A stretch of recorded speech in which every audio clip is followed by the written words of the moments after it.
அழகான கிராமம். பச்சை பசுமை மிக்க ஒரு தோற்றம். நிறைய ஆடு கோழி எல்லாம் இருக்குது. இங்கே தான் நம்ம கதையோட ஹீரோஸும் இருக்காங்க.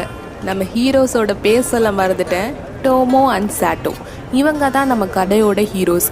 இவங்களோட மீட்டிங் ரூம், பிளே கிரவுண்டு எல்லாமே நம்ம ஊருக்கு முடிவில் இருக்கிற ஒரு பெரிய ஆலமரம் தான்.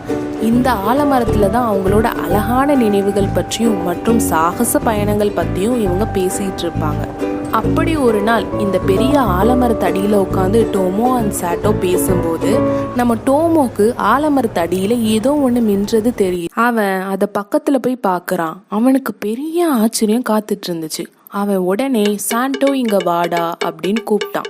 ரெண்டு பேரும் அங்க வியந்து பார்க்குறாங்க. அது என்னன்னா ஒரு பழமையான பெரிய கதவோட சாவி. அதை டோமோ கையில எடுத்து பார்க்குறான்.